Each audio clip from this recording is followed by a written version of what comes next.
You hear the coyotes and that. I'm out in the country here. Found a nice quiet grid road to park on.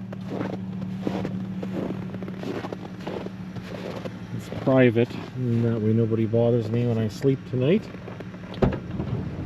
This is how you live off-grid in the van. So I built, it's basically like a shelter within a shelter. So the minivan is the outer shelter, and the inner shelter I put 2 washer and dryer boxes together, and I sealed them. I basically put black plastic over the top, that way during the daytime it absorbs heat from the sun. And I've got bottles filled with hot water that I got from a service station. They were nice enough to let me fill up water. I've got tin foil to protect that side. And as you can see, I got some insulation in the back. Got my sleeping bag. I've got foam, and underneath I've got rigid foam insulation. So I got rigid foam insulation. On top of that, I've got foam for padding, sleeping bag, and a pillow. I've also got hot water in a bottle directly in front of where my head is to try to keep me warm. I'll be putting my boots in this homemade boot tray that I made. If you haven't seen one of my other videos, I show you how to make one of these for under 30 cents. Really quick and easy, and it'll keep everything here from getting wet. Something else I'd like to show, there's a heat vent here when you have the vehicle running, and to keep the floor level and suspended, I've got plywood, and it's supported with 2x4s. You can't see this, but that 2x4, you can angle it any way you want. It's on a swivel so that you can direct the heat to go in here, or direct the heat to go in here. And so when you have the vehicle running, any heat that you have will go underneath and help warm up the boards underneath, and thus warm you up on top. Now to the front,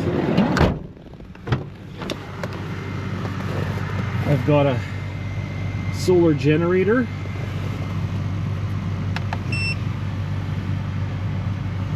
Power that I got before I start my night here.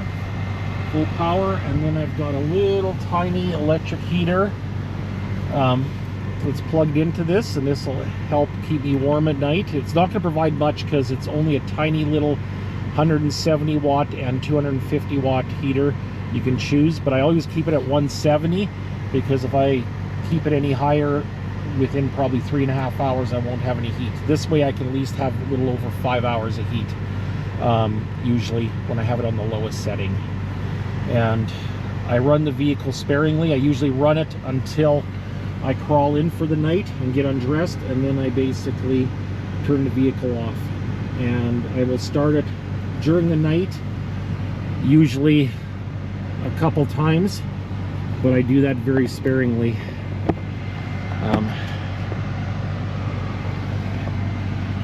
Turn this light down, it's pretty bright. So I'm going to tuck myself in for the night, basically get rid of my jacket and my boots here and crawl into my sleeping bag, and hopefully I'll be warm enough. I'll check on my cell phone here before I go to sleep, but it's supposed to be 35 below tonight with a minus 42 to 43 wind chill, so I'm going to see. I hope it's not that cold already. It feels cold, but anyways, I'll get tucked in and then we'll start the video again.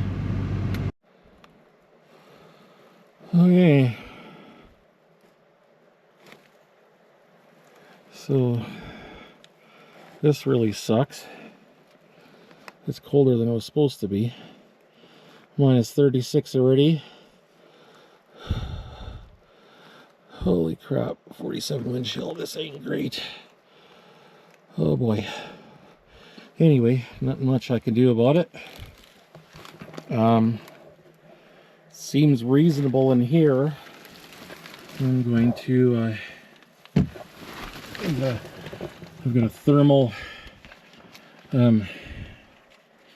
temperature. Let's see what some of the surface temperatures are in here. 69.6, 69.8, that's not bad. That's pretty good actually.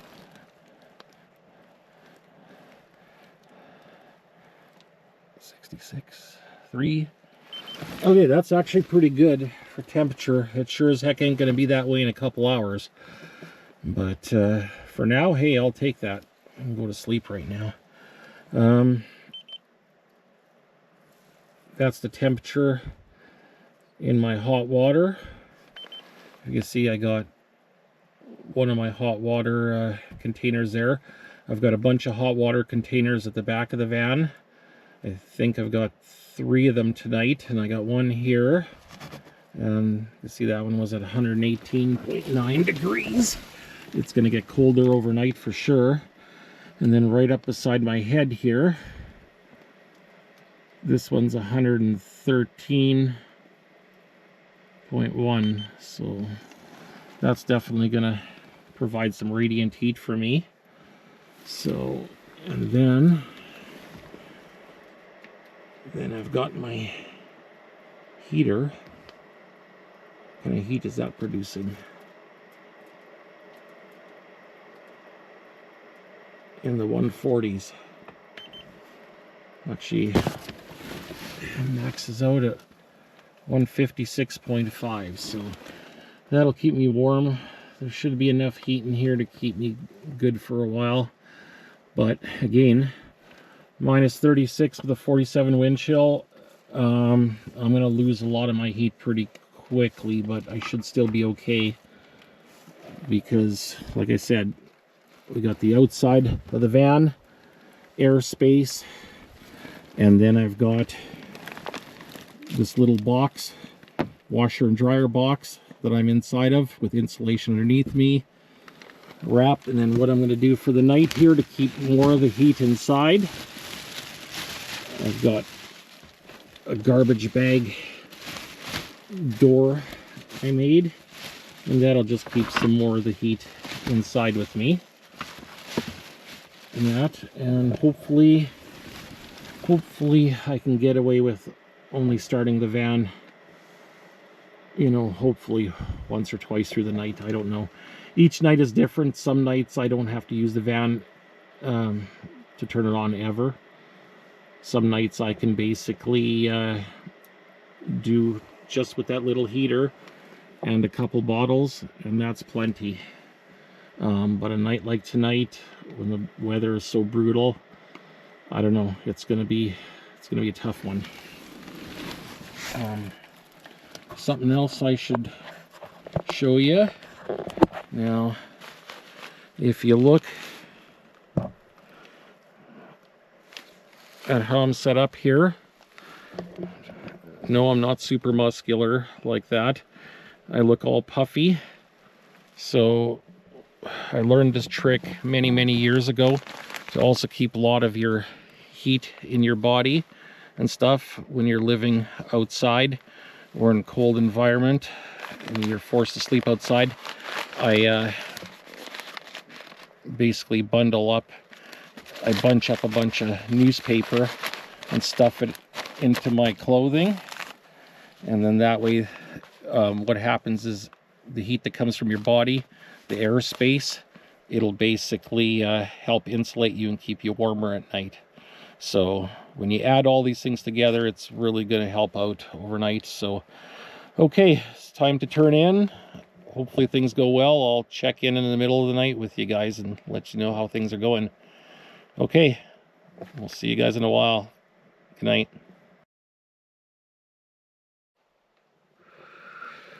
Hi friends, I just woke up again here and it is really cold in here. Feet, legs, upper body, really nice and warm under my sleeping bag and that, but my face feels awfully cool I can see my breath in here, and I'll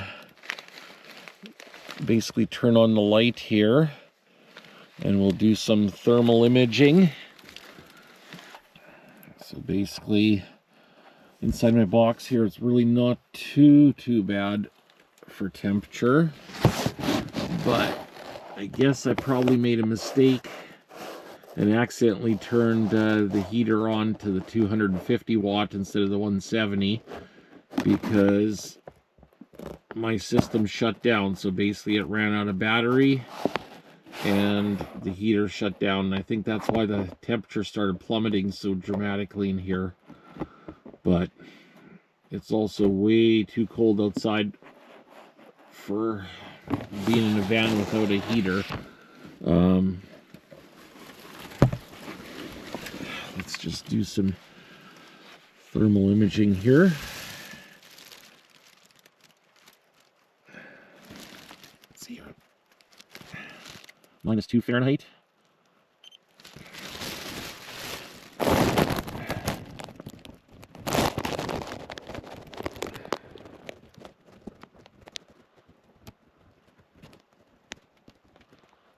Okay, so it's fluctuating -22, -23 degrees Fahrenheit on the outer part of the van. And let me just pull myself back up into my little cardboard room. I've just got this area here is just the only open part that I have. It's probably 2 square feet maybe.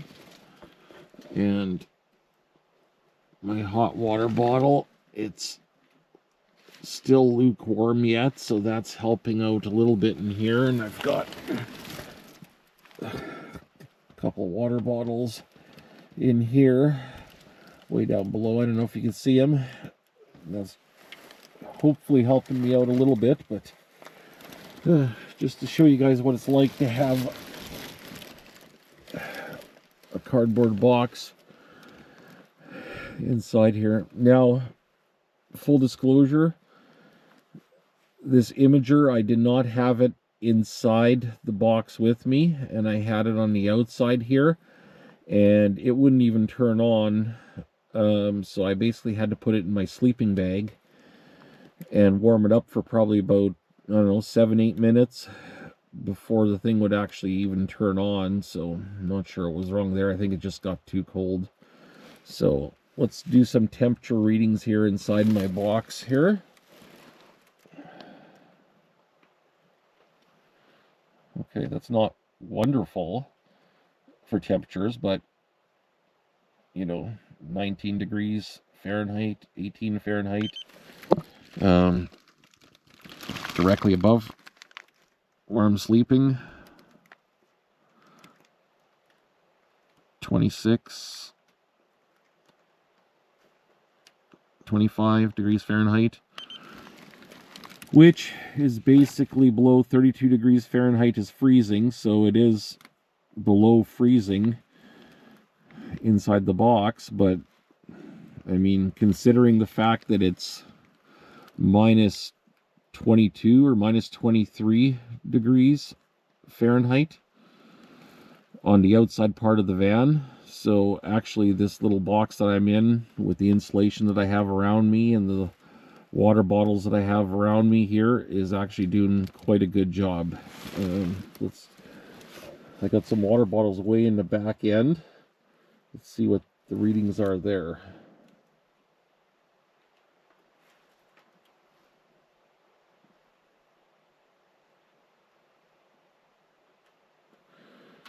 .2. Okay, so it is definitely below freezing even inside the box here. I'm just going to turn the camera towards me.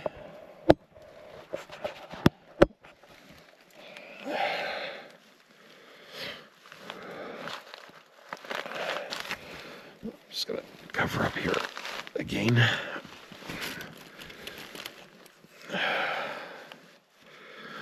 So yeah, challenges of living in a van in extremely cold weather.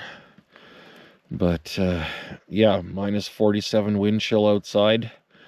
And that I can't really hear the wind and that, but it doesn't take much when it's, I think, minus 36 or minus 37 out right now for raw temperature. That's Celsius. So in Fahrenheit, it's pretty close to that. What can I say I've learned off of this process here? Yeah, if you're not able to start your vehicle and that, it's going to be pretty cold in here. So the vehicle hasn't run for probably about 3 hours now, give or take a few minutes. And yeah, you can see what's happened to the temperature in here after my heater shut off. So, okay, well, I am going to call it a night here and start the van for a few minutes and try to take some of the chill off of here and try to go back to sleep again.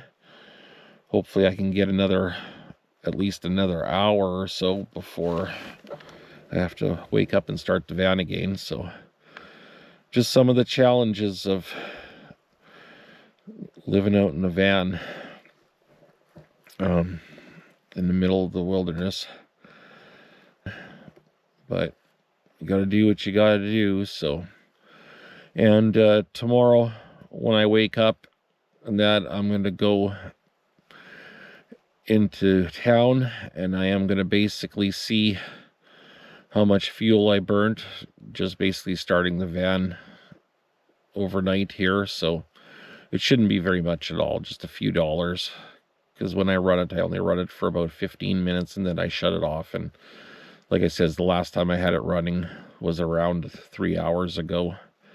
So now that I don't have any more battery power, so I can't run the little tiny heater, and now that my water bottles are getting cooler, hopefully I can get an hour, maybe hour and 20 minutes sleep between each time that I have to start the van and that. So it's a challenge, but I'll see you guys in the morning then.